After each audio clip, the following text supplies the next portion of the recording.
Praise the lord. మన ప్రభువును రక్షకుడును యేసుక్రీస్తు వారి శ్రేష్టమైన నామములో మీ అందరికీ నా హృదయపూర్వక శుభాభివందనాలు తెలియజేస్తున్నాను.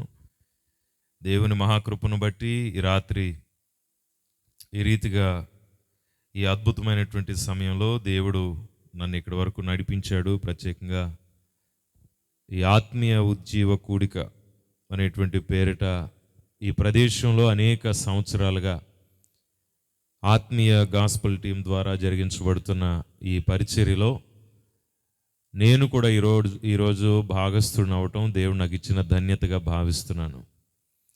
ఎందుకంటే సోదరులు మరి దేవా సౌండ్స్ ద్వారా మా చిలకలూరుపేటకు కూడా బాగా పరిచయస్తుడు ఆయన. వారికి నా ప్రత్యేక వందనాలు. ఎందుకంటే ఈ 4 సంవత్సరాల పైనే అడుగుతున్నట్టున్నాడు డేట్. ఇది నన్ను అడగటం మొదలుపెట్టి 4 సంవత్సరాలు అయింది. అన్న ఈ ప్రాంతానికి రావాలి 4 ఏళ్ల నుంచి ఎందుకో నేను డేట్లు ఇవ్వలేకపోయాను. ఇచ్చిన డేట్లు ఏమో ఇక్కడ క్యాన్సిల్ అయిపోయినాయి. ఏం జరిగిందో తెలియదు. ఇది కేవలం ఈరోజు రావటం దేవుని కృప అని నేను భావిస్తాను. స్తోత్రం కలుగును గాక.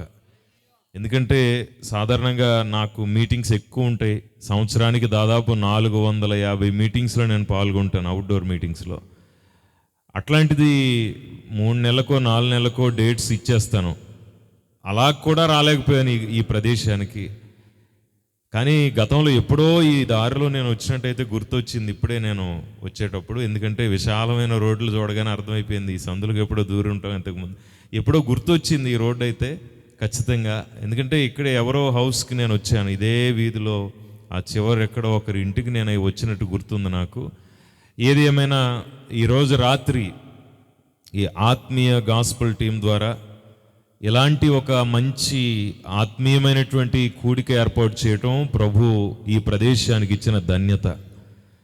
అలాగనే వేదికను అలంకరించిన దైవ సేవకులకు నా ప్రత్యేక వందనాలు. ఈ కార్యక్రమం నడిపిస్తున్న సమయల్ గారికి నా ప్రత్యేక వందనాలు తెలియజేస్తున్నాను. పెద్దలు రమేష్ గారికి నా ప్రత్యేక వందనాలు తెలియజేస్తున్నాను. నాతో పాటు ఈరోజు పరిచర్యలలో ముందుకు వచ్చిన మా ఆత్మీయ మిత్రులు అఖిల్ ఆడమ్స్ గారికి నా వందనాలు. అలాగనే జోసెఫ్ గారికి నా వందనాలు. సోదరులు చక్రవర్తి గారికి వందనాలు. ఇక్కడున్న ప్రతి ఒక్కరికి కూడా నా ప్రత్యేక వందనాలు. దేవుని కృపను బట్టి 10 గంటలకు టైం ఇచ్చారు ఎట్లా గట్ట. సో 10 గంటల తర్వాత సాధారణంగా మన కళ్ళు పని చేసినా మన బుర్ర పని చేయదు. ఎందుకంటే పగలంతా బిజీగా ఉంటాం, అలసిపోయి ఉంటాం. ఇప్పుడు ఇంకా పెద్ద ఎక్కువసేపు చెప్పినా కూడా బ్రెయిన్లోకి వెళ్ళదు, సగం ఇలా గాలికి వెళ్ళిపోతూ ఉంటుంది. కాబట్టి ఎక్కువసేపు సాగదీసి చెప్పే అంత జ్ఞానం లేదు నా దగ్గర, వినే అంత ఓపిక మీకు లేదు, భరించే అంత ఓపిక చుట్టుపక్కల వాళ్ళు కూడా ఉండదు. ఎందుకంటే వాళ్ళు కూడా నిద్రపోవాలి కాబట్టి ఎక్కువసేపు మనం ఇది సాగదీసి చెప్పుకోవాల్సిన విషయాలు ఏం కాదు. ఎందుకంటే మీరు మహా జ్ఞానవంతులు, ఆల్రెడీ అన్ని విషయాలు మీకు తెలుసు. నేను చెప్పబోయే మొత్తం ఆల్రెడీ బైబిల్ గ్రంథంలో ఉన్నవే. ఈ బైబిల్ గ్రంథాన్ని 2000 సంవత్సరాల నుంచి వాక్యం ప్రసంగాలు చేస్తూనే ఉన్నారు. కానీ ఒక పట్టాన అర్థం కావట్లేదు అందరికీ. అది ఇంకెన్ని ప్రసంగాలు చేయాల్సి వస్తుందో దీంట్లో అర్థం కాదు. దేవునికి మించిన జ్ఞాని ప్రపంచంలో ఎవడు ఉండడు. స్తోత్రం కలుగును గాక. నేను ఒక 15 నిమిషాలు నా సాక్ష్యాన్ని చెప్తాను, ఇంకొక 15 నిమిషాలు వాక్యం చెప్తాను, అరగంటలో ముగించి వెళ్ళిపోతాను. ఎంతమంది సిద్ధంగా ఉన్నారు? స్తోత్రం చెప్పండి ఒకసారి. అంటే అరగంటకు పొమ్మనే అర్థం కదా టోటల్గా. సో మీరు ఫిక్స్ చేసేసారు అది. మాది చిలకలూరుపేట. మీకు అందరికీ చాలామందికి తెలిసే ఉండొచ్చు, బహుశా టీవీ ప్రోగ్రామ్స్ వచ్చేవి గతంలో నిరీక్షణ ఛానల్లో, శాంతి స్వరం పేరిట. ఇప్పుడు యూట్యూబ్లో కూడా కొన్ని ఉంటాయి. శాంతి స్వరం అనే ఛానల్లో లైవ్ కార్యక్రమాలు అవి వస్తూ ఉంటాయి. సరే, ఏదేమైనా నేను గుంటూరులో తెలుసు, చిలకలూరుపేట వాళ్ళకి తెలుసు, విజయవాడ వాళ్ళకి తెలుసు, లేదా హైదరాబాద్ వాళ్ళకి తెలుసు అని అనుకోవడమే తప్పించి నేను ఏసఐకి తెలుసు అని అనుకునేవాడు ఎవడుంటాడో అర్థం కాదు భూమి మీద. అంటే ఇది పెద్ద సెలబ్రిటీగా అయిపోవాలన్న ఒక తపనలో తిరుగుతున్నాం అందరం. కానీ అందరికంటే పెద్ద సెలబ్రిటీ ఎవరంటే ప్రభు అయిన యేసయ్యే. స్తోత్రం కలుగుగాక. ఆయనకి ఇవ్వాల్సిన ప్రాధాన్యతను ఆయనకి ఇవ్వగలిగితే మనల్ని ఆటోమేటిక్గా ఆయన గొప్పవారినిగా చేస్తాడు. ఆయన మర్చిపోయే పరిస్థితి ఉంది ఇవాళ సమాజంలో. అయినా కూడా వాక్యాన్ని ఉన్నదన్నట్లు మనం నేర్చుకోవడానికి ప్రయత్నం చేయాలి. ఈ రాత్రి సోదరులు నా దగ్గరికి వచ్చినప్పుడు మొన్న రీసెంట్గా వచ్చి అడిగారు, అన్న ఖచ్చితంగా ఈరోజు మీరు రావాల్సిందే అని. ఎందుకో ఈరోజు ఒక్కరోజు నేను నాకు కొంచెం హెల్త్ ఇష్యూస్ ఉన్నందువల్ల ఈరోజు కాస్త ప్రశాంతంగా రెస్ట్ తీసుకుందాంలే అని చెప్పి గ్యాప్ పెట్టుకున్న రోజు ఇది. దాన్ని కూడా వీళ్ళు కొట్టేశారు ఈ డేట్ని. సో ఇది కూడా ప్రభు కొరకే కాబట్టి అది మంచిదే. ఎక్కడ ఉపయోగించబడిన అది దేవుని కొరకు కాబట్టి అది మంచిది. అందుకని ఈ మంచి కార్యానికి నేను వచ్చాను. వారి ప్రయాసని నేను అభినందిస్తూ ఉన్నాను. ఎందుకంటే సంవత్సరాల తరబడి ఈ మీటింగ్ని ఆగిపోకుండా ఒక టీమ్గా ఎందరో సహకరించకపోయినా, ముందుకు వచ్చినా రాకపోయినా ఈ సువార్త కూడికని ఇలాగే వారు కొనసాగించడం ఖచ్చితంగా ఈ ప్రదేశానికే ధన్యకరం, ఆశీర్వాదకరం అని నేను అనుకుంటాను. స్తోత్రం కలుగునుగాక. ఇక నేను సాక్ష్యం చెప్పాలి అన్నాను కదా, ఎంతమంది వినడానికి సిద్ధంగా ఉన్నారండి వాక్యాన్ని? Praise the lord. మీ పక్కన వాళ్ళకి ఒకసారి వందనాలు చెప్పండి, ప్రేమగా చెప్పండి. దేవుడు నేను దీవించునుగాక అని చెప్పండి. సిగ్గుపడకండి. బ్లెస్డ్ టు బి బ్లెస్డ్ అంటారు. ఆశీర్వదించేవాడు ఆశీర్వదించబడతాడు, దీవించేవాడు దీవించబడతాడు, శపించేవాడు శపించబడతాడు. సో నీ నోటి నుంచి ఏది వస్తుందో అది మళ్ళీ తిరిగి వచ్చేస్తుంది. అందుకనే ఒకసారి పక్కన వాళ్ళని తిరిగి నీకు సమాధానం కలుగునుగాక అని చెప్పండి. Praise the Lord. వాక్యంలో చెప్పబడింది, మీరు ఎవరి దగ్గరికి వెళ్ళినా, ఎవరింటికి వెళ్ళినా మొట్టమొదట ఈ గృహమునకు గృహస్థులకు సమాధానం కలుగునుగాక అని చెప్పాలట. ఇది బైబిల్లో చెప్పబడిన మాట. అది ఆ తర్వాతే మిగిలినవన్నీ మాట్లాడాలి మీరు. అంచేత ఇక్కడికి రాగానే మీరు మీటింగ్కి వెళ్ళినా, చర్చ్కి వెళ్ళినా, ఎక్కడికి వెళ్ళినా ఫస్ట్ పక్కన ఉన్న వాళ్ళకి వందనాలు చెప్పండి. ఎందుకంటే అది మంచిది. దేవుని వాక్యం మనకి సెలవిస్తూ ఉంది. రెండవది, వందనాలు ఎవరైనా చెప్పారనుకోండి, మీకు నచ్చినా నచ్చకపోయినా తిరిగి వందనాలు చెప్పండి. ఎందుకంటే నమస్కారానికి ప్రతి నమస్కారం సంస్కారం. మన గుంటూరు జిల్లాలో ఒక సబ్బు తయారవుతూ ఉంటుంది, త్రిబుల్-X సబ్బు అని. సంస్కారవంతమైన సబ్బు అది. అంటే ఆ సబ్బు రాసుకున్నోడికి సంస్కారం వస్తుంది. సబ్బుకే సంస్కారం ఉంటే మనిషికి ఎంత ఉండాలి? అందుకనే వందనాలు చెప్పినా, గౌరవించినా, ఎవరైనా వచ్చి మిమ్మల్ని పలకరించినా, ముక్కు మొహం తెలియకపోయినా కూడా మీరు మరలా తిరిగి అది ఇచ్చేయండి. అందుకనే వందనాలు అనగానే అందరూ వందనాలు చెప్పాలి. అందరికీ వందనాలండి. అది స్తోత్రం కలుగునుగాక. ఓకే, మాది చిలకలూరుపేటలో శాంతినిలయ పరిచర్యలు జరుగుతున్నాయి. చిలకలూరుపేటలో అనేక సంవత్సరాలుగా శాంతినిలయం అనేటువంటి పేరిట పరిచర్యలు జరుగుతూ ఉన్నాయి. అది చిలకలూరుపేట లోపల పురుషోత్తపట్నం అనేటువంటి ప్రాంతంలో ఉంటుంది. దయచేసి ఎవరు అక్కడికి రామాకండి ఎప్పుడు కూడా. ఎందుకంటే ఒకవేళ వచ్చినా కూడా రివర్స్ పంపిస్తాను నేను. ఎప్పుడన్నా నేను ఏదో ఊరు వెళ్ళాను అనుకోండి, మా చర్చి పలానా చోట అనగానే మరుసటి ఆదివారం కనపడతారు కొంతమంది అక్కడ వాళ్ళు. నేను మళ్ళీ వాళ్ళకి క్లాస్ వీక్ వెనక్కి పంపిస్తాను. మీకు ఆల్రెడీ చర్చి ఉండగా, సంఘాలు ఉండగా మీరు అక్కడ దాకా ఎందుకు వస్తున్నారు? అంత అవసరమే వచ్చింది మీకు. దేవుడు ఇక్కడ ఉంటాడు, దేవుడు ఇక్కడ మాట్లాడతాడు. దేవుడు నీ సన్నిధిలో, నీ సంఘంలో నువ్వు అంటుకట్టబడి దేవునిలో ఫలించాలని ప్రభు కోరుకుంటున్నాడు. కాబట్టి ఎక్కడ వారు అక్కడే ఉండాలి, యేసయ్యలో బ్రతకాలి. స్తోత్రం కలుగునుగాక. సో మేము, మా నాన్నగారు కృపారక్షణ గారు, ఆయన చిలకలూరుపేటలో 1984లో సువార్త పనిని ప్రారంభించారు.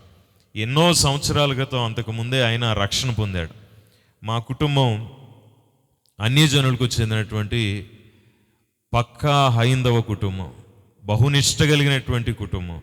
అలాంటి కుటుంబాన్ని దేవుడు ఎందుకు ఎన్నుకున్నాడో తెలియదు కానీ, మా నాన్నగారి పేరు నరసింహాచార్యులు, మా తాతగారి పేరు జియర్ గారు, మా అమ్మగారి నాన్నగారి పేరు ఉప్పులూరి పర్వస్తాచార్యులు. వీళ్ళందరూ కూడా ఆచార్యుల కుటుంబానికి చెందినటువంటి వాళ్ళు. మా కుటుంబ వృత్తి ఏంటంటే అర్చకత్వంతో పాటు దేవాలయాల నిర్మాణం, నిర్వహణ ఇవన్నీ మేమే చేస్తాం. రెండవది, పూజారులకు కూడా ట్రైనింగ్ కూడా మేమే ఇస్తాం. అలాంటి ఒక గురుత్వం కలిగినటువంటి కుటుంబంలో మా నాన్నగారు నరసింహాచార్యులు గారికి గుండె జబ్బు చేసి ఇంటి బయట వరండాలో వాకిట్లో పడుకోబెట్టేస్తే ఎవ్వరు కూడా బాగు చేసే పరిస్థితి లేక, అప్పట్లో పెద్ద పెద్ద ఆసుపత్రులు అందుబాటులో లేనందువల్ల చనిపోవటానికి సిద్ధంగా ఉన్నాడు ఆయన యవ్వన వయసులో ఉన్నప్పుడు. అంతలో ఒక సువార్థికుడు, మా గ్రామంలో ఒక సువార్థికుడు ఉండేవాడు ఊరు చివర. ఆయన ఒక సంచి తగిలించుకుని బైబిల్ తీసుకుని ఇలాగా వీధుల్లో వెళ్తూ ఉండేవాడు. మా ఇళ్లలోకి క్రైస్తవుల్ని రానిచ్చేవారు కాదు వాళ్ళు. అలాంటి టైంలో ఆయన రోడ్డు మీదే ప్రార్థన చేస్తూ వెళ్ళిపోతే అదే రోజు రాత్రి 3 నెలల నుంచి అనారోగ్యంగా ఉన్నటువంటి మా నాన్నగారు ఆ రోజు రాత్రి ఆ సువార్థికుడు రోడ్డు మీద చేసుకుని వెళ్ళిన ప్రార్థన ఫలితంగా తెల్లవారేటప్పటికి ఆరోగ్యవంతుడే లేచి కూర్చున్నాడు. దేవునికి స్తోత్రం కలుగునుగాక. ఈ విషయం ఆయనకి అర్థమైంది, అందరూ చూశారు. ఏంటి సడన్గా ఇతడికి జబ్బు తగ్గిపోయింది ఏంటని అనుకుంటే ఆయన అన్నాడట, రాత్రి ఎవరో ఒక ఆయన తెల్లని బట్టలు వేసుకుని వచ్చి నా గుండె మీద చేయబెట్టి నేను బాగు చేస్తున్నాను, నువ్వు నా కోసం బ్రతుకు అని వెళ్ళిపోయాడు అని చెప్పాడు ఇంట్లో వాళ్ళకి. ఇంట్లో వాళ్ళు అన్నారు, తెల్ల బట్టల వాళ్ళు అంటే క్రైస్తవులు అంటారు, వాళ్ళని ఊరు చివరు ఉంటారు, వాళ్ళకి మనకి సంబంధం లేదు, వాళ్ళు మన ఇళ్లలోకి రాకూడదు, మనం వాళ్ళ ఇంట్లోకి పోకూడదని స్పష్టంగా చెప్పారు. చెప్తే ఈయన ఏంటంటే జబ్బు తగ్గించిన వాడు ఎవడో ఉన్నాడు, ఆ వైట్ డ్రెస్ వేసుకున్న ఆ తెల్ల వస్త్రాలు ధరించుకుని వచ్చిన ఆయన గురించి తెలుసుకోకపోతే ఎట్లా, నాకు బ్రతుకునిచ్చాడు కదా ఆయన అని ఆ ఊరి చివర ఉన్నటువంటి పల్లెలోకి ఒకసారి వెళ్ళొద్దాం, అసలు యేసు ప్రభు గురించి తెలుసుకుందామని వెళ్ళి అక్కడ ఉన్న సువార్థికునితో మాట్లాడితే ఆయన చెప్పారట, నీ దగ్గరికి వచ్చి నీ గుండె జబ్బు బాగు చేసిన వాడు మనిషి కాదు, మనిషి కొరకు రక్తము కార్చిన యేసయ్యే అని చెప్పాడు. స్తోత్రం కలుగునుగాక. ఆ సువార్త విని ఈయన ఆశ్చర్యపోయి, యేసయ్య అంటే అంత గొప్పవాడా అంటే అవును చాలా గొప్పవాడు అంటే ఆయన చాలా ఆసక్తిగా యేసు ప్రభు గురించి నేర్చుకోవడం మొదలుపెట్టారు. ఈ విషయం మా తాతగారికి తెలిసిపోయింది. తెలిసి, ఎరా నువ్వు ఊరి చివరుండాల్సిందని ఊరి మధ్యలోకి నట్టింట్లోకి ఎట్లా తీసుకొస్తావు, నువ్వు ఇంట్లో ఉండటానికి వీలేదు పో అని చెప్పి అక్కడి నుంచి ఆయన్ని తరిమేస్తే ఆయన మద్రాసు వెళ్ళిపోయి అక్కడ యేసు ప్రభు గురించి దేవుని యొక్క సువార్త విని అక్కడ రక్షణ పొంది కృపారక్షణగా మార్పు చెంది అక్కడ తెలుగువారి మధ్య ఒక బలమైన సంఘము, కొరుకుపేట అనేటువంటి ఒక ప్రదేశం ఉంటుంది మద్రాసు వెళ్ళేటువంటి దగ్గరలో. ఆ కొరుకుపేట అనేటువంటి ప్రాంతంలో తెలుగువారి మధ్య బలమైన సంఘాన్ని దేవుడు వారికి ఇచ్చాడు. దాదాపు 500 మంది అక్కడ రక్షణ పొందారు. దేవునికి స్తోత్రం కలుగునుగాక. ఇంతలో కొద్ది రోజుల తర్వాత మా ఊరిలో ఒక దేవాలయ నిర్మాణం జరుగుతూ గుడి కడుతున్నారు మా కుటుంబ సభ్యులే. వాళ్ళు ఏమడిగారంటే, మీ ఓడు ఉండాలి కదా, వాడిని పట్టుకొస్తే మన గుళ్ళో అర్చకత్వానికి మీ కుటుంబమే కదా చేయాలి, మరి మనోళ్ళే పెట్టుకోవాలి కదా, మీ అబ్బాయి ఏడు అంటే, మా అబ్బాయి ఇంట్లోంచి వెళ్ళిపోయాడయా, మద్రాసులో ఎవడికో కనపడ్డాడంటే నేను వెళ్ళి తీసుకొస్తానని చెప్పి మా తాతగారు వైష్ణవ ప్రధాన గురువు ఆయనే ఊరికి మంచి రోజులు ముహూర్తాలు పెట్టేవాడు. ఆయన మద్రాసు వెళ్ళాడు మా నాన్నగారిని తీసుకొద్దామని.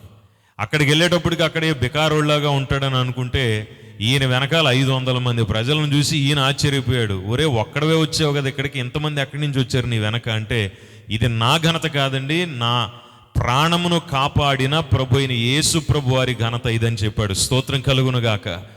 ఆ ఘనత చెప్పిన తర్వాత, అంత గొప్పవాడా మీ యేసయ్య అంటే, అవునండి చాలా గొప్పవాడు, ఆయన దీనులను లేవనెత్తువాడు, ఆయన పెంట కుప్ప నుండి దీనులను దరిద్రులను లేవనెత్తి ఎందుకు పనికిరాని వారిని కూడా పనికి వచ్చే పాత్రగా మారుస్తాడు. మనుషులు తోసేస్తారు, దేవుడు మాత్రం తోసేయడు. ఆయన పేరు యేసయ్య. నీవు నన్ను తోసేసే ఒక్క కుటుంబంలోంచి బయటకు తోసేస్తే నాకు ఇక్కడ దగ్గర 500 మందిని ఒక కుటుంబంగా ఇచ్చాడు యేసయ్య అని చెప్తే, ఇంత గొప్పవాడా మీ యేసు ప్రభు అని అడిగి, ఇలాగెళ్ళి అలా తీసుకొచ్చేస్తానని చెప్పినోడు 3 రోజులు అక్కడే ఉండి స్వార్థ విని 3వ రోజు బాప్తీసం పొంది బైబిల్ తీసుకుని మా గ్రామానికి వచ్చారు మా తాతగారు. దేవునికి స్తోత్రం కలుగునుగాక. ఊరోళ్ళందరూ అవాక్కైపోయారు. ఊళ్ళో మంచి రోజులు చూసేవాళ్ళు మీరు, ముహూర్తాలు పెట్టేవాళ్ళు మీరు, అసలు దేవుడే మీ ఇంట్లోంచి ఊరేగింపులకు వెళ్తాడు బయటికి, అలాంటి మీరు మారటం ఏంటి, అసలు వాళ్ళల్లో మీరు కలిసిపోవటం ఏంటి, మీ చేతిలో బైబిల్ ఏంటి అని అడిగితే అప్పుడు మా తాతగారు చెప్పారట, బాబు ఇది మతం కాదు, మానవ జాతిని మహిమలోనికి నడిపే మార్గం, ఇది జీవన విధానాన్ని మార్చుకోవటానికి మీరు ముందుకు రండి అంటే, ముందుకు లేదు వెనక్కి లేదు, మీతో మాకు సంబంధం లేదు, మీ ముఖం మేము చూడం, మీరు మా ముఖాలు చూడకండి, మీ శుభకార్యాలకు మేము రాము అని చెప్పి మా ఫ్యామిలీని వెలివేశారు. అదే రోజు మీరు కులభ్రష్టులయ్యారు, మీరు మతభ్రష్టులయ్యారు, మతాన్ని భ్రష్టు పట్టించేశారు మీరు, అందుకనే మీరు అసలు మా కార్యక్రమాల్లో పాల్గొనటానికి వీల్లేదు, శుభకార్యాలకు దేనికి మీ ముఖాలు కూడా మేము చూడమని చెప్పి తెగేసి చెప్పి మా కుటుంబాన్ని వెలేస్తే వారు, మా తాతగారు, మా నాయనమ్మ గారు, నాన్నగారు, అమ్మగారు అందరూ కూడా కన్నీరు గార్చి ఆ గ్రామం కొరకు ప్రార్థన చేస్తూ ఉండగా ఎవరైతే మమ్మల్ని వెలివేశారో, తూర్పుగోదావరి జిల్లాలో మారుమూల చిన్న గ్రామం అది, రాజమండ్రి అవతల. ఆ చిన్న గ్రామంలో మమ్మల్ని వెలివేసిన వారి కొరకు ప్రార్థన చేయటం మొదలుపెట్టిన తర్వాత వెలివేసిన వారు ఒక్కొక్కరు మా ఇంటికి రావడం, మాకు సమస్యలు మీరు ప్రార్థన చేయండి, మీ యేసయ్య గొప్పోడు అంటున్నారు కదా, చూద్దాం అది ఎలా జరుగుతుందో అంటే దేవుడు వారికి కార్యాలు జరిగించడం. ఇలాగ నెమ్మదిగా వారిలో మారు మనసు మొదలైపోతే ఎవరు మమ్మల్ని వెలేశారో వారే మొట్టమొదటి విశ్వాసులయ్యారు మా గ్రామానికి. స్తోత్రం కలుగునుగాక. ఎక్కడ మా కుటుంబం వెలివేయబడిందో అక్కడే దేవుని మందిరాన్ని స్థాపన చేశారు. ఆ మందిర స్థాపన జరిగిన తర్వాత ఈరోజు మీరు మా గ్రామం వెళితే మా గ్రామంలో ఒకే ప్రార్థన మందిరం ఉంటుంది. మా గ్రామంలో ఇప్పటికీ మాకు గుడి ఉంది, వేణుగోపాల స్వామి గుడి మాదే. దాంట్లో రక్షణ పొందని మా బంధువులు అక్కడ అర్చకత్వం చేస్తున్నారు, రక్షణ పొందిన మేమేమో చర్చి నడిపిస్తున్నాం. ఆ ఊర్లో రెండూ ఒకే ఊరిలో జరుగుతున్నాయి. ఊరు మొత్తానికి ఒకటే మందిరం, ఒకటే ప్రార్థనా మందిరం ఉంది, మా చర్చి ఉంది. ఆ చర్చిలో ఈరోజు 600 మంది అన్ని జనులు రక్షించబడి ఆరాధిస్తున్నారు. స్తోత్రం కలుగునుగాక. మమ్మల్ని మొహం చూడొద్దు, మాకు ముఖం చూపించొద్దు అన్న వాళ్ళందరూ మార్పు చెందారు. యేసు ప్రభు అంటే మతాలు మారటం కాదు, మనస్సు మారటం అని వారు తెలుసుకున్నారు. వారిలో అందరూ కూడా రక్షణ పొందారు. ఈవేళ అన్ని జనులు, అనేక మంది దైవజనులు లేవనెత్తబడ్డారు. మా గ్రామంలో అద్భుతమైనటువంటి ఆత్మీయ స్థితి దేవుడు మాకు ఇచ్చాడు. అక్కడ నుంచి మా ఆత్మీయ జీవితాలు బలంగా ప్రారంభించబడ్డాయి. దేవుని మహాకృప ఏంటంటే మా గ్రామంలో ఈరోజు రక్షించబడిన వాళ్ళందరూ కూడా ఫోన్ చేసి అడుగుతారు, పాస్టర్ గారు ఒకసారి వచ్చి మా ఇంటికి వచ్చి ప్రార్థన చేస్తే మా ఇంట్లో పెళ్లి పెట్టుకుందాం అనుకుంటున్నామని. వీళ్ళే ఆ రోజు మొహం చూడొద్దని చెప్పిన వాళ్ళు కూడా వీళ్ళే. మీరు శుభకార్యాలకు రాము, మాకు అవసరం లేదు, మీరు యేసు ప్రభు అంటున్నారు, మీరెవరో మతంలో దిగారు దూకారు ఏదో చెప్పారు వాళ్ళు. ఈరోజు అంటారు, అయ్యగారు ఒకసారి వచ్చి ప్రార్థన చేస్తే పెళ్లి పెడదామంటే నాకు 3 నెలలు 4 నెలలు పట్టిద్ది డేట్ అడిగితే. నేనంటా 4 నెలల వరకు ఖాళీ లేదయ్యా అంటే 4 నెలల తర్వాతే పెడదామండి పెళ్ళి, అర్జెంటుగా ఉంది, మీరు వచ్చి ప్రార్థన చేస్తే. ఎక్కడి నుంచి ఎక్కడికి మార్చాడో తెలిసే మా గ్రామాన్ని. ఈరోజు ఎక్కడైతే ఆ రోజు అర్చకత్వం చేస్తూ అనేకమైన సాంప్రదాయాలతో ఆచారాలతో మా కుటుంబాలు నడిచాయో అక్కడే యేసు ప్రభు వారి పేరిట అద్భుతమైన పరిచర్య చేసే కృప మా కుటుంబానికి ఇచ్చాడు. ఈరోజు మా కుటుంబంతో పాటు మాకున్నటువంటి అనేకమైన బంధువులు యేసు ప్రభునందు విశ్వాసం ఉంచారు. ఇప్పటికీ కూడా ఇంకా మారాల్సిన వాళ్ళు చాలామంది ఉన్నారు. వారి కొరకు మేము ప్రార్థన చేస్తూ ఉన్నాం. దేవునికి స్తోత్రం కలుగునుగాక. ఆ తర్వాత మా నాన్నగారు రక్షించబడిన తర్వాత ఆయన సువార్త పనిలో ముందుకు వెళ్ళే సమయంలో నేను చిన్ననాడే, మా నాన్నగారు నేను పుట్టకముందే ఆయన మార్పు చెందాడు కాబట్టి నేను పాస్టర్ గారు అబ్బాయిగానే బతికా. చిన్నప్పుడు నేను కూడా కూటాలకు వచ్చేవాడిని, ఇలాగా చిన్నప్పుడు ప్రార్థనలకు వెళ్ళేవాడిని. అలాగే మా నాయనమ్మ వాళ్ళు వీళ్ళు కొంతమంది వాళ్ళేమో అన్ని జనుల కార్యక్రమాలకి చిన్నవాడిని కాబట్టి తీసుకుపోతూ ఉండేవాళ్ళు. సో సగం అది సగం ఇది పెరుగుతూ వచ్చాను. నేను అన్ని రకాల సాంప్రదాయాల్లో ఉండేవాడిని, అన్ని రకాల కూటాల్లో ఉండేవాడిని. కాకపోతే కుర్రోని కాబట్టి చాలా చోట్ల పాస్టర్లు మంచోళ్ళే కానీ కొడుకులు తేడాగా ఉంటారు అక్కడక్కడ. మా పరిస్థితి కూడా అదే. మా నాన్నగారు చాలా మంచి సేవకుడు, కానీ పాస్టర్ గారు కొడుకును కాబట్టి నాకు అన్ని అవలక్షణాలు వచ్చాయి. ఇక్కడ మ్యూజిక్ కొట్టడం, స్టేజ్ వెనక్కి వెళ్ళి మ్యాజిక్ చేయటం, ఇక్కడేమో డ్రమ్ము కొట్టడం, అక్కడ వెళ్ళి ఎవనో కొట్టడం, ఇట్లాంటివన్నీ అలవాటు అయిపోయాయి చిన్నప్పుడే. సో అందరూ అనుకునేవారు, ఏంది పాస్టర్ గారు మంచుడే, వీళ్ళేంది ఎట్లా తయారయ్యారని అనుకుంటుండరు. కానీ నేను ఇంటర్మీడియట్కి వచ్చేటప్పుడు 1995 సంవత్సరంలో నేను ఇంటర్లో జాయిన్ అయ్యాను తూర్పుగోదావరి జిల్లాలో. అప్పుడు నాకు ఒక ఎర్ర జెండా పార్టీలు, అప్పట్లో తూర్పుగోదావరి జిల్లాలో రైతు కూలీ సంఘం తరపున ఎర్ర జెండా పార్టీలు ఉండే. ఆ పార్టీలో నేను కూడా జాయిన్ అయ్యి, జనశక్తి అనే పార్టీలో జాయిన్ అయ్యి అక్కడ ఎక్కడ స్థలాలు కనపడితే అక్కడ ఎర్ర జెండాలు వేయటం, వాళ్ళందరికీ కూడా పేదవాళ్ళకి పట్టాలు ఇప్పించే కార్యక్రమం చేసేవాళ్ళం. అలాగ నేను ఉన్న కాలంలో మా తల్లి తండ్రి చేసిన కన్నీటి ప్రార్థనను దేవుడు విని నన్ను పట్టుకున్నాడు. 1999 సంవత్సరంలో నేను సెంట్రల్ గవర్నమెంట్లో జాబ్ వచ్చింది. నేను జాబ్కి వెళ్ళాను. ముంబైలో నేను జాబ్ చేస్తుండగా 2001 సంవత్సరంలో దేవుడు నన్ను దర్శించి, నీ యొక్క జీవితంలో నా కొరకు నువ్వు బ్రతకటానికి అన్యజనుల కొరకు నిన్ను వెలుగుగా నియమించాను గనక నీవు ఉద్యోగాన్ని విడిచి నీవు సేవను కొనసాగించమన్నప్పుడు నేను 2001 సంవత్సరంలో సువార్త కొరకు నేను సమర్పణ కలిగి చిలకలూరుపేట వచ్చి దేవుని దగ్గర అనేక సంవత్సరాల ట్రైనింగ్, అంటే దేవుని దగ్గరే అన్నీ నేర్చుకుంటూ 2001 నుండి నేను ఆత్మీయంగా జీవించడం మొదలుపెట్టాను. ఇప్పటి వరకు 24-23 సంవత్సరాలుగా ప్రభు సేవలో ఉన్నాను. దాదాపుగా ఆంధ్రప్రదేశ్, తెలంగాణ, కేరళ రాష్ట్రాల్లో 54 సంఘాలు స్థాపించడానికి అవకాశం ఇచ్చాడు. చిలకలూరుపేటలో మెయిన్ సంఘం కొనసాగుతుండగా మరొక 54 సంఘాలు బయట కొనసాగుతూ ఉన్నాయి.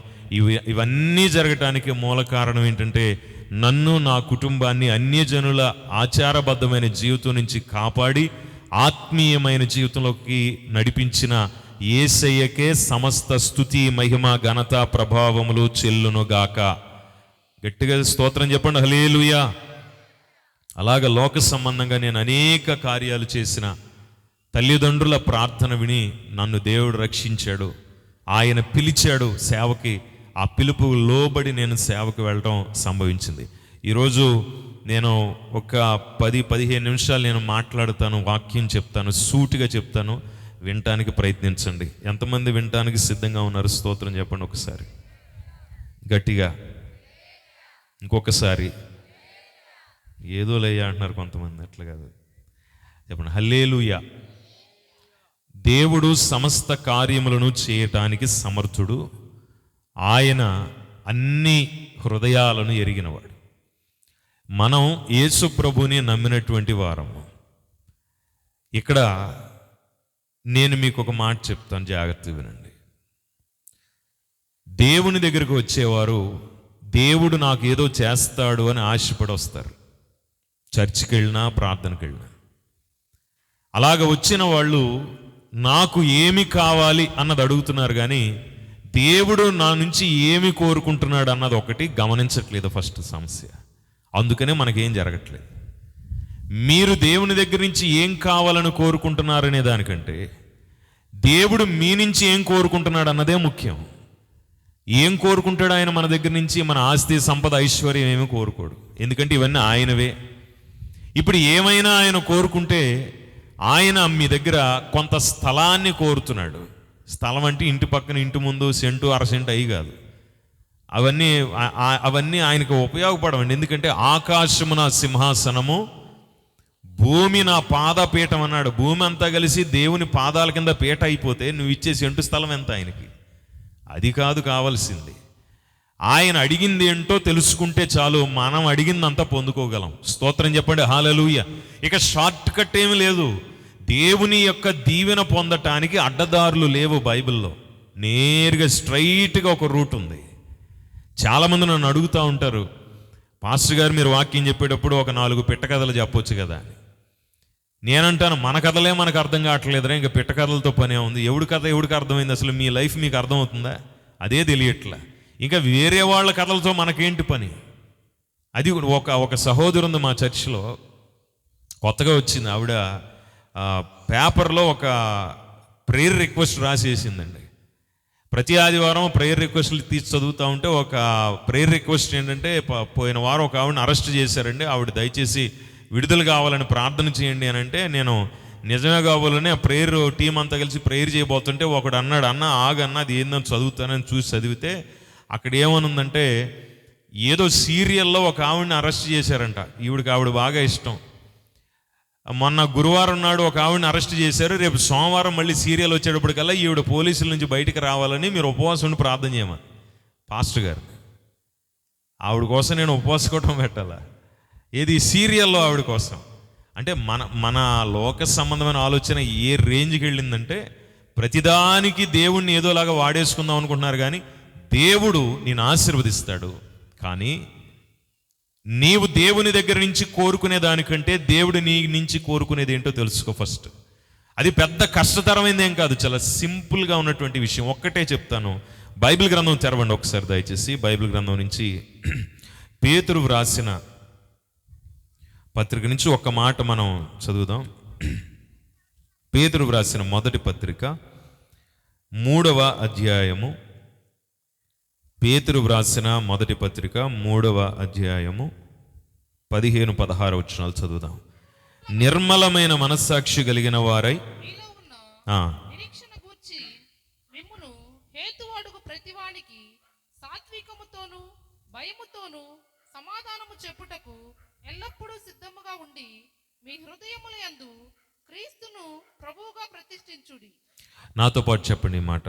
మీ హృదయముల యందు, గట్టి చెప్పాలి, మీ హృదయముల యందు క్రీస్తును ప్రభువుగా ప్రతిష్ఠించుడి. దీని అర్థం ఏంటంటే మీ దగ్గర స్థలం కావాలని కోరుకుంటున్నాడు. ఎక్కడది? అంతే, సెంటు అరసెంట్లు ఇట్లాంటి దేవుడికి పెద్ద అవసరం ఏం లేదు. చర్చిలకి కావాలండి. మీరు ఎవరన్నా చర్చికి మందిరానికి స్థలం ఇవ్వాలనుకున్న వాళ్ళు మళ్ళీ అయ్యగారు మన స్థలాలు అక్కర్లేదు అన్నాడని వెనక్కి లాక్కోకండి. మీరు ఇవ్వాలనుకున్న ఏమనుంటే దేవుని మందిరాలకు ఇచ్చేయండి. కానీ దేవుడు నివసించడానికి మాత్రం ఈ అరసెంట్లు సెంట్లు సరిపోవు.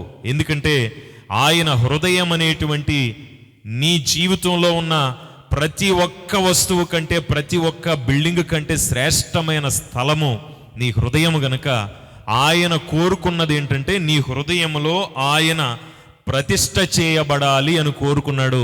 ఆ ఒక్కటి ఆయనకిస్తే మీరు ఇంత పెద్ద లిస్టు తీసుకెళ్లి దేవుడి దగ్గర అడిగినా అవి అన్నిటినీ దేవుడు మీకు అనుగ్రహించటానికి సిద్ధంగా ఉంటాడు. స్తోత్రం కలుగునుగాక. ఈ విషయం మనం మానేసి మనమేమనుకుంటున్నామంటే కానుకలు ఇస్తున్నాము, ప్రార్థనకి వెళ్తున్నాము, పాస్టర్ గారి దగ్గర ప్రార్థన చేయించుకుంటున్నాం, ఇంకా వాళ్ళెవరో వేరే పాస్టర్ గారు వచ్చారంటే అక్కడ కూడా వెళ్తున్నాం. ఆదివారం ఒక పాస్టర్ గారి దగ్గర, సోమవారం ఒక పాస్టర్ గారు, మంగళవారం ఇంకో పాస్టర్ గారు, ఎలాగ పాస్టర్ల గారులు మార్చేస్తున్నా కానీ మా బతుకులు మారట్లేదే. వారానికి ఒక సంఘానికి వెళ్తున్నా, సంఘాలు మారుస్తున్నాం కానీ మా యొక్క సమస్యలు మారట్లేదే అని చెప్పి చాలామంది బాధల్లో ఉన్నారు. నేను అంటాను, మీరు సంఘాలు మార్చకండి, లేకపోతే మీకున్నటువంటి ఏదో పేర్లు మార్చుకోవటం, లేకపోతే అవతారం మార్చుకోవటం వల్ల దేవుడు సంతోషపడేవాడు కాదు. ఆయన కోరుకున్నది ఏంటంటే నీలో అత్యంత విలువైన స్థలము నీ హృదయమే. ఆ హృదయమును దేవునికి ఇచ్చి ఆయనను అక్కడ ప్రతిష్ఠ చేయమని చెప్పాడు.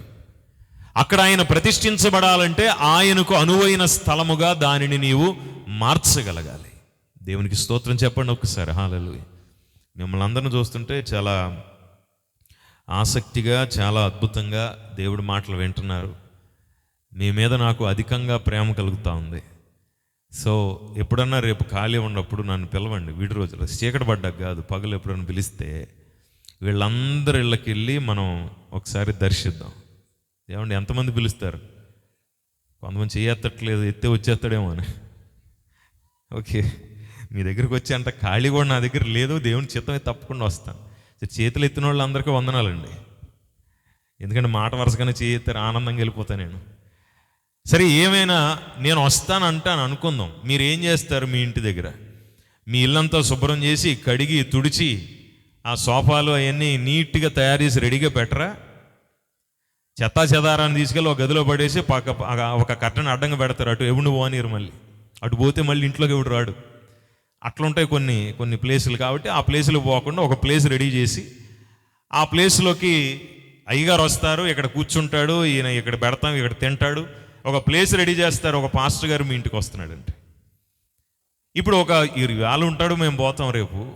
ఇవాళ ఉండి రేపు పోయే పాస్టర్ గారు వస్తేనే మీ ఇంటిని అంత శుభ్రం చేసి నీట్గా తయారు చేసి పెడితే, పరలోకమందున్నటువంటి సృష్టికర్త అయిన దేవుడు నీ లోపలికి వస్తున్నానంటే అక్కడ ఎంత శుభ్రం చేసి పెట్టి ఉంచాలా? స్తోత్రం చెప్పు ఒకసారి. హల్లెలూయా. ఇది ఎందుకు మర్చిపోతున్నాం మనం అసలు? ఇదిగో హృదయం అనే తలుపునొద్ద నిలవబడి తట్టుచున్నాను అంటే ఒక్కొక్కడు అసలు తీయడు తలుపు. ఆయన కొట్టుకుని వెనక్కి వెళ్ళిపోతుంటాడు. ఒక్కొక్కడు తలుపు తీస్తాడు, కానీ లోపల ఆయన ఉండటానికి ప్లేస్ ఉండదు. దాంట్లో తాగుడు అనేటువంటి వ్యసనం నిండిపోద్ది, కులం అనే వ్యసనం నిండిపోద్ది, మతం అనే వ్యసనం నిండిపోద్ది, డబ్బు, అందము, ఐశ్వర్యం అనే వ్యసనాలన్నీ దాని నిండా ఉంటాయి. యేసును అక్కడ తెచ్చి పెట్టడానికి ప్లేసే ఉండదు ఆ హృదయంలో. తలుపులు తీసినా పెద్ద ప్రయోజనం లేదు. ఆయన లోపలికి వచ్చి అన్ని చూసి కూర్చోడానికి ప్లేస్ లేక వెళ్ళిపోతాడు ఆయన. హృదయం అనే తలుపునొద్ద నిలవబడి నేను తట్టుచున్నాను, తీయండి బాబు, లోపలికి వస్తాను నేను అన్నాడు. ఎందుకంటే ఈ హృదయముల యందు ప్రతిష్ఠ జరిగితేనే నువ్వు క్రైస్తవుడు అవుతావు. క్రైస్తవుడు అంటే మెడలో ఏదో సిలువ వేసుకున్నాము, లేకపోతే చేతికి సిలువ వేసుకున్నాము, లేదా పచ్చబొట్టు వేసుకున్నాము, టాటూ పెట్టుకున్నాము, ఇంటి ముందు అది రాసాము, ఇది గీసాము, ఇది కాదండి. ఇదంతా యేసు ప్రభుని కలిగి ఉండటం కాదు. యేసు ప్రభు ప్రతిష్ట ఇళ్లల్లో జరగదు, యేసు ప్రభు ప్రతిష్ట హృదయంలో జరుగుతుంది. అందుకనే అక్కడికి రావటానికి ఆయన సిద్ధంగా ఉన్నప్పుడు నువ్వు దానిని సిద్ధపాటు చేయకుండా పై వేషాన్ని రెడీ చేసుకుని లోపల మాత్రం రెడీ అవ్వకుండా ఎన్ని సంవత్సరాలు దేవుని దగ్గరకు వస్తావు, ఎంతకాలం అడుగుతావు ఆయన్ని?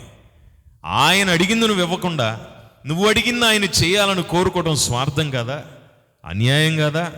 ఆయన అడిగింది ఒక్కటే, ఇదిగో హృదయం అనే తలుపు నొద్ద నిలబడి తట్టుచున్నాను, ఆ లోపల ఏమేం పెట్టావో మొత్తం తీసి బయటపడే. ఆ లోపల నీ కులమా, నీ మతం, నీ జాతి, నీ సంపద, నీ ఐశ్వర్యం, నీకున్న బలము ఏదైతే నమ్ముకున్నావో దానిని తీసి బయట పాడేసేయి. దేని మీద నీ మనస్సు దేవుని కంటే అత్యధికంగా ఇష్టపడుతుందో దానిని కడిగేసి పక్కన పడేయాలి. ఈ మధ్య క్రైస్తవ జీవితాలు ఎంత దౌర్భాగ్యమైన స్థితికి వెళ్ళిపోయినాయి అంటే దేవుణ్ణి తప్ప మిగిలిన అన్నిటినీ ప్రేమించేస్తున్నాం. బైబిల్ తెరవండి ఒకసారి, మార్కు సువార్త 12వ అధ్యాయం నుంచి ఒక మాట నేను మీకు గుర్తు చేస్తాను. మీరు ఈ రాత్రి వినేవాళ్ళు కొంచెం జాగ్రత్తగా వినాలి. ఎందుకంటే ఆసుపత్రులకు వెళ్ళినప్పుడు డాక్టర్ గారు టాబ్లెట్ ఇస్తారు, మీకు ఆరోగ్యం బాగోపోతే. టాబ్లెట్కి తగ్గకపోతే ఏం చేస్తాడు? వినబడాల. ఏం చేస్తాడు? సూది తీసుకొని పొడి చేస్తాడు. నొప్పి వస్తుందా, హాయిగా ఉంటుందా? నొప్పి వస్తుంది. తర్వాత ఏమొస్తుంది మీకు? ఆ శరీరానికి ఆరోగ్యం వస్తుంది, రైట్? సో ఈరోజు ఈ వెంకటాద్రిపేటలో అట్లాంటి చిన్న ట్రీట్మెంట్ జరుగుతుందని అనుకోండి, కొంచెం నొప్పిగా ఉంటాయి నా మాటలు, ఎందుకంటే నేను సూటిగా మాట్లాడతా. మిమ్మల్ని ఇంప్రెస్ చేయాల్సినంత పని నాకు లేదు. ఇప్పుడు మిమ్మల్ని ఇంప్రెస్ చేసి మీ దగ్గర నుంచి ఒక 1,00,000 రూపాయలు 2 లక్షలు కొట్టుకుపోదాం అనుకోవట్లే. ఇంకోటి ఏంటంటే, ఇప్పుడు మీరు నేను ఇక్కడికి వచ్చాను కదా, నేను ఆహారం కూడా నేను ఇంటి దగ్గర తీసుకుంటాను, జనరల్గా బయట ఏం తిన్నాను. ఇంకోటి నా సీసా కూడా ఉంది, పట్టరండి, కమ్ హియర్. ఇదిగో నా వాటర్ బాటిల్ కూడా నేనే పట్టుకెళ్తాను. నేను మీ దగ్గర ఏమీ తీసుకెళ్ళను, ఇక్కడి నుంచి ఉచితంగా వస్తాను, ఉచితంగా సేవ చేస్తాను, వెళ్ళిపోతాను. నా పని అది. కానీ ఒకటి గుర్తుపెట్టుకోవాలి, దేవునిని ప్రకటించేటప్పుడు దేవునిని మాత్రమే ప్రకటన చేస్తాను, కానీ నా సొంతాన్ని నేను ప్రకటన చేసుకోను. ఎందుకంటే జీవించువాడను నేను కాదు, నా యందు క్రీస్తే జీవిస్తున్నాడు గనక నా గురించి చెప్పాలన్నా యేసయ్య గురించే ఇంకా చెప్పాలి. ఇంకా నాకంటూ ఐడెంటిఫికేషన్ లేదు. స్తోత్రం చెప్పండి ఒక్కసారి. ఇది క్రైస్తవ జీవితం. నా డబ్బా నేను కొట్టుకుని, నాకు 15 బ్యానర్లు పెట్టుకుని నేనే గొప్పవాడిని చెప్పుకుంటే యేసు సంగతి ఏంది మరి? నీ కోసం రక్తం గార్చి, నీ కోసం లోకానికి దిగొచ్చి ఆ కష్టాలన్నీ పడి, నానా ఇబ్బందులు పడి, శరీరం మీద కొట్టబడి, తిట్టబడి, ముఖం మీద ఉమ్మివేయబడి, తల మీద ఈ ముళ్ళ కిరీటం పెట్టబడి అనేకమైన శ్రమలు పడిన యేసు సంగతి ఏంటి? నువ్వు గొప్పవాడి, నువ్వు గొప్పదానివి అయితే ఆయన మరి ఏమైపోవాలి? అందుకని ఎవరి గురించైనా చెప్పుకోవాలంటే యేసు గురించే చెప్పాలి. నేను ఏమై ఉన్నానో అది ఆయన వలననే అయి ఉన్నాను. స్తోత్రం చెప్పండి ఒక్కసారి, హల్లెలూయా. కాబట్టి నేను చెప్పేది కొంచెం కఠినంగా ఉంటుంది, అయినా దయచేసి ఎవరు కూడా ఫీల్ అవ్వకండి, ఎందుకంటే అది ఆరోగ్యానికి మంచిది. మార్కు సువార్త 12వ అధ్యాయము 30వ వచనాన్ని ఒకసారి చదువుదాం. నీవు నీ పూర్ణ హృదయముతోను, చదవండి, నీ పూర్ణ ఆత్మతోను, నీ పూర్ణ వివేకముతోను, నీ పూర్ణ బలముతోను నీ దేవుడైన ప్రభువును ప్రేమింపవలనది ప్రధానమైన ఆజ్ఞ. స్తోత్రం కలుగునుగాక. సో ఇక్కడ ఆయన కోరేది ఒకటే, నీ హృదయం ఆయనకి కావాలి. ఇక రెండోది ఏం అవసరం లేదు. రెండోది, హృదయపూర్వకంగా ఆయనను ప్రేమించాలి. అంటే అర్థం ఏంటంటే, నీకు నాయకుడైనా, యజమానుడైనా, నీకు కాపరైనా, నీకు నడిపించేటువంటి వాడు ఎవడైనా దేవుడు మాత్రమై ఉండాలి. ఇక రెండవది ఏది నిన్ను లీడ్ చేయడానికి వీలు లేదు. ఇవాళ పిల్లలను కూడా తల్లిదండ్రులు లీడింగ్ చేయట్లేదండి, నడిపించట్లా, రకరకాల పరిస్థితులు నడిపిస్తున్నాయి. ఆడెవడో బుడ్డోడు ఉన్నాడు, మొన్న నేను ప్రార్థన చేయడానికి వెళ్తే, వాడు చిన్న పిల్లోడు, నాకు తెలిసి 1 సంవత్సరం లోపే ఉంటుంది వాడు వయసు. వాళ్ళమ్మ ఒరే అన్నం తినరా అంది, తినలా. వాళ్ళ నాన్న వచ్చాడు, ఒక పావు గంట సముదాయించాడు అన్నం తినిపించడానికి, తినలా. ఏం చేయాలో అర్థం కాలేదు. చేతిలో ఉన్న చాట్ అంతా సెల్ ఫోన్ తీసుకెళ్ళి ఆడి దగ్గర పడేసారు. ఒక ఏదో పెట్టారు దాంట్లో పాటలు వాడికి సంబంధించినవి. వాడు 2 చేతులతో ఇలా పట్టుకుని దాన్ని చూస్తుండగా ఆవిడ తినిపించేసింది. ఆవిడంది తప్పట్లేదు అయ్యగారు, ఇలా చేయాల్సి వస్తుందండి. నాకు వచ్చిన ప్రశ్న ఏంటంటే, అమ్మ చెప్తే వినలేదు, నాన్న చెప్తే వినలేదు, సెల్ ఫోన్ చెప్తే విన్నాడు వీడు. ఇప్పుడు వీడికి తల్లి ఎవరు, తండ్రి ఎవరు? అన్నీ సెల్ ఫోనే. మరి వాళ్ళు పెద్ద అయిపోయిన తర్వాత పాస్టర్లు, బిషప్లు అయిపోతారా? ఎక్కడి నుంచి అవుతారు? వాళ్ళని లీడ్ చేస్తుంది, వాళ్ళని ఏది నడిపిస్తుంది? సో హృదయం అంతా కూడా దేవుని చేత నడిపించబడేటట్లు ఆయనను ప్రేమించండి అన్నాడు. స్తోత్రం చెప్పండి ఒకసారి. దీని అర్థం ఏంటంటే, దేవునికి ఇవ్వాల్సిన ప్రాధాన్యత దేవునికి ఇవ్వాలి. క్రైస్తవుడిగా నువ్వు బ్రతకాలంటే ప్రార్థన, వాక్యము, చర్చికి వెళ్ళటం, ఇంటికి వెళ్ళటం, ఇవన్నీ మన జీవితంలో సాధారణమైన భాగాలు. అసలైన విషయం ఏంటంటే, ప్రధానమైన ఆజ్ఞగా ఆయన ఇచ్చిన నీ పూర్ణ హృదయముతో దేవునిని ప్రేమించు అన్న మాట గుర్తుపెట్టుకోవాలి. ఇది నిజమైన క్రైస్తవత్వం. ఇక్కడ క్రైస్తవత్వం మూర్ఖత్వంలోకి వెళ్ళిపోతా ఉంది. ఆనాడు మోషే నాయకత్వంలో ఇశ్రాయేలు లక్షల మంది ప్రజలు అద్భుతాలు చూస్తున్నారు, దేవుడి మీద సణుక్కుంటున్నారు. అద్భుతాలు చూస్తున్నారు, మళ్ళా గొనుక్కుంటున్నారు.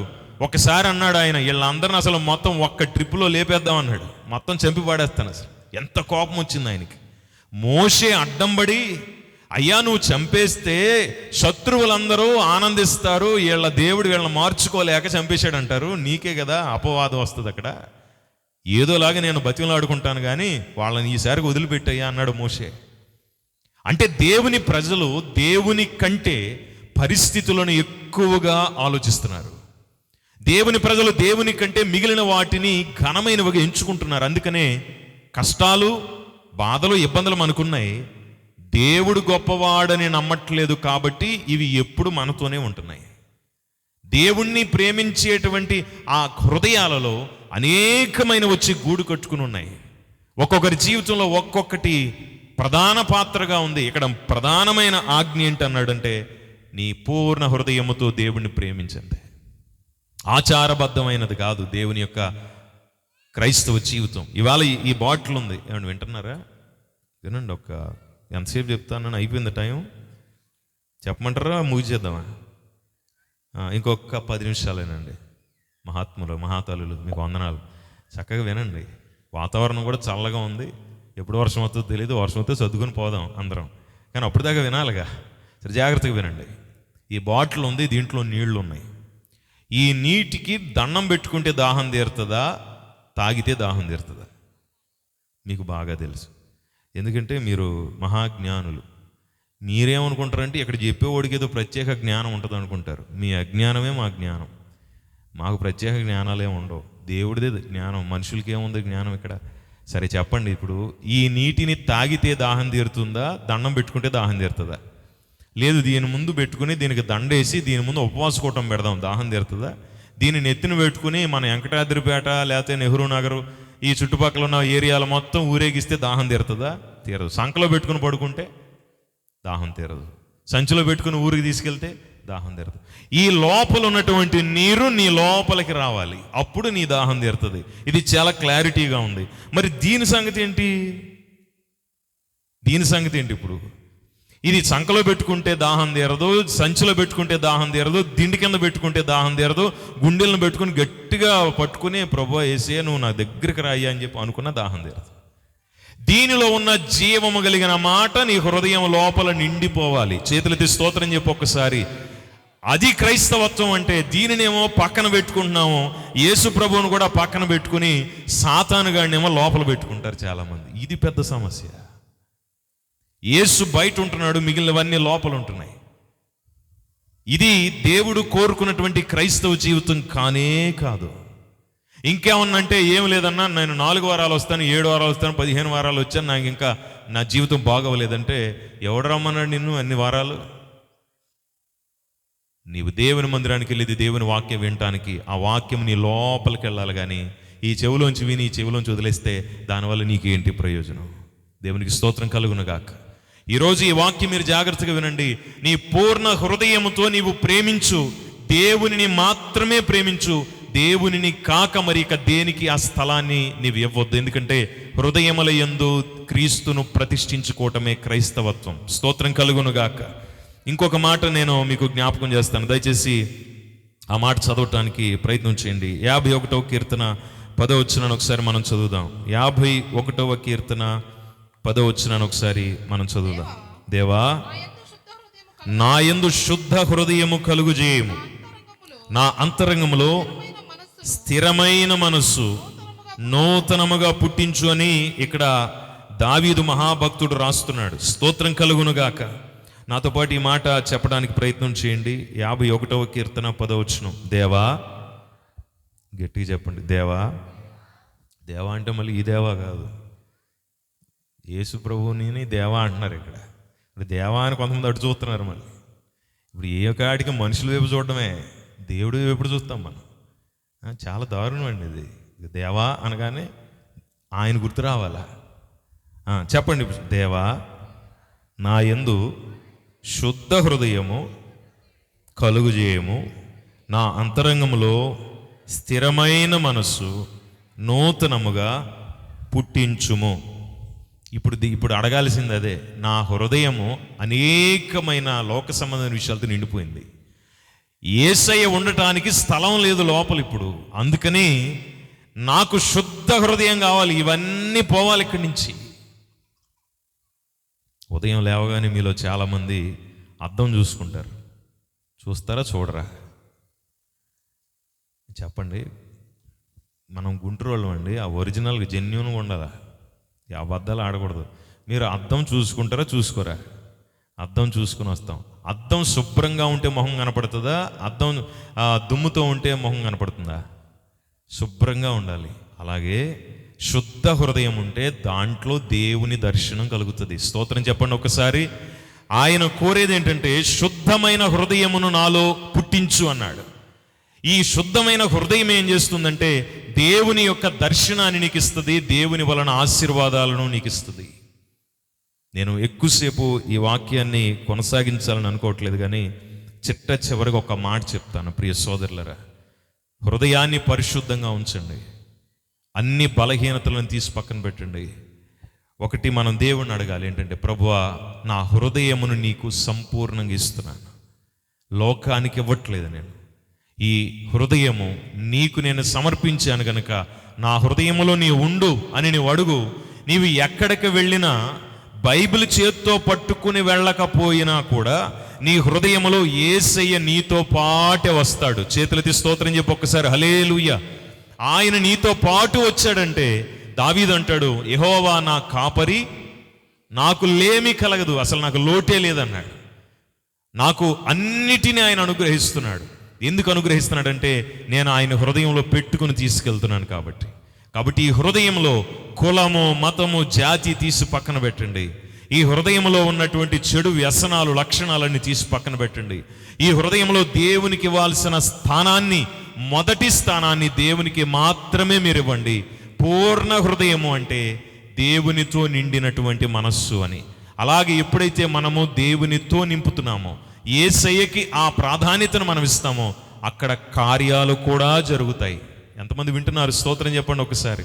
ఇప్పుడు చెప్పండి, కూడా పాస్టర్ గారి దగ్గరికి వెళ్ళారు ప్రేయర్ చేసేటప్పుడు, పాస్టర్ గారా దేవుడా కార్యాలు చేసేది? గట్టిగా చెప్పాలి.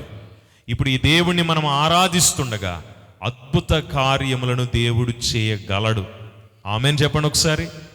కాబట్టి అద్భుత కార్యాల కోసం, మనుషుల కోసం మీరు పరిగెత్తకండి. మీరు ఎక్కడున్నారో అక్కడే ఉండండి. ఏ సంఘంలో నిలబడ్డారో అదే సంఘంలో నిలబడండి. ప్రార్థన చేయండి, పూర్ణ హృదయముతో అడగండి అంతే. ప్రభువా, నన్ను నేను నీకు సమర్పిస్తున్నాను, నా కార్యములను జరిగించు అని అడుగు. మనుషులు ఎవ్వరూ నీకు తోడుగా రాకపోయినా నా యేసయ్య నీకు తోడే ఉంటాడు. దేవుడి మాటలను దీవించి మన వెనుకడులు ఆశీర్వదించి బహుగా ఫలింపచేయును గాక. దయచేసి అందరూ తలలు వంచండి, చిన్న ప్రార్థన చేద్దాం. ప్రభువా, ఈ రాత్రి నీ మహిమ కలిగినటువంటి హస్తమును మాకు తోడే ఉంచి, ఇదిగో ప్రభువా, ఘనమైన మాట మాకు దయచేశారు.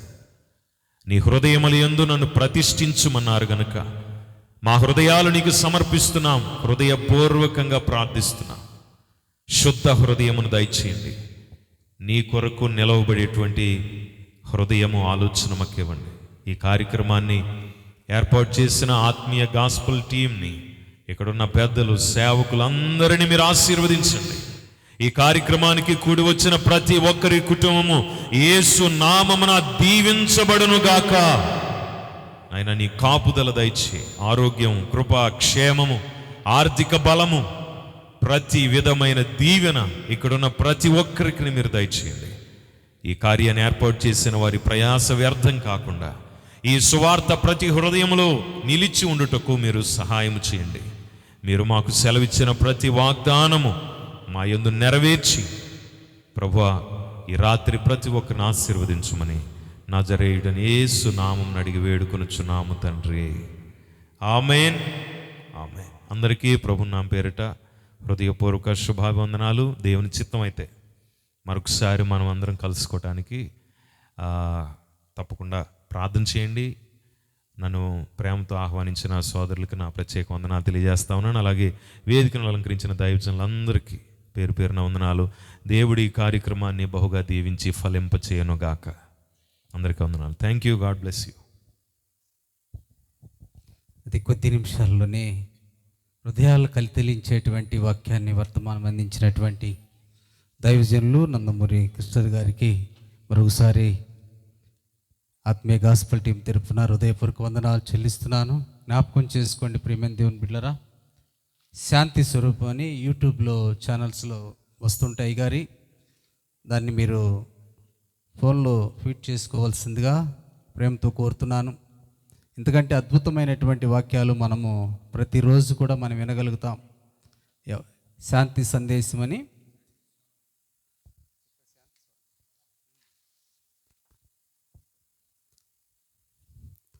దయచేసి ఆశీర్వాదం తీసుకుందామండి. తలలో ఉంచినట్లయితే దయచేసి అందరం కూడా లేచి నిలబడదాం.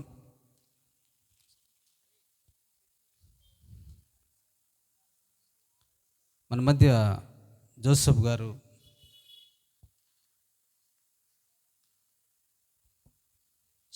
చివరి ప్రార్థన ఆశీర్వదిస్తారు. అందరము కళ్ళు మూసుకుందాము. సకలాశీర్వాదాలకు కారణభూతునవు తండ్రి, యొక్క కుడికలను మీరు దీవించి ఆశీర్వదించినందుకు స్తోత్రాలు చెల్లిస్తా ఉన్నాము. పరిశుద్ధుడా, నీ కృపను కుమ్మరించినందుకు దేవా స్తుతులు చెల్లిస్తాను. నీకు ముగింపు దేవా ఘనముగా జరిగిందని ఆశిస్తూ ఉన్నాం. పరిశుద్ధాత్ముడా, నీ కృపను ఇక్కడ కుమ్మరించారు, నీ సమృద్ధిని దయచేశారు. వాక్యమును వినుటకు ప్రతి ఒక్కరిని నడిపించారు. వినబడినటువంటి వాక్యం ప్రతి ఒక్కరికి హృదయములో దేవా చొచ్చుకొని వెళ్ళిందని ఆశిస్తూ ఉన్నాను తండ్రి. పరిశుద్ధుడా, ఫలింపు దయచేయండి. నీ కృపను కుమ్మరించమని అడుగుతూ యేసు నామమున వేడుకుంటూ ఉన్నాం తండ్రి. ఆమేన్. అందరము రెండు చేతుల పైకెత్తుదాం, ఆశీర్వాదం తీసుకుందాము. మన తండ్రి అయిన దేవుని ప్రేమ, కుమారుని యొక్క క్రీస్తు కృప, పరిశుద్ధాత్మని యొక్క సహాయము, సహవాసం మనకును మనందరికను ఈ కూడికను ఏర్పాటు చేసిన దైవజనులందరికీ తోడే ఉండి నడిపించి ఆశీర్వదించునుగాక. ఆమేన్. ఎంతో వర్షంలో కూడా ఓపికగా ఉండి కూడికని జయప్రదం చేసినటువంటి ప్రియమైన దేవుని బిడ్డలందరికీ కూడా మరోసారి ప్రత్యేక వందనాలు చెల్లిస్తున్నాను. దేవుని చిత్తమైతే ప్రభు రాకడ ఆలస్యమైతే మరొక సందర్భంలో కలుసుకుందాం. ఈ యొక్క టీం తరపున ప్రార్థనలో జ్ఞాపకం చేసుకోండి. దేవుడు మరొక తరుణం వారికి అనుగ్రహించి ఈ రీతిగా ఇంతకంటే గొప్పగా ఘనంగా కూడిక జరిగించలాగిన మీ అనుదిన ప్రార్థనలో యవ్వన బిడ్డలను జ్ఞాపకం చేసుకోవాల్సిందిగా ప్రేమతో కోరుతున్నాను. అలాగే దైవజనులు నందమూరి కృష్ణయ్య గారిని కూడా జ్ఞాపకం చేసుకోండి.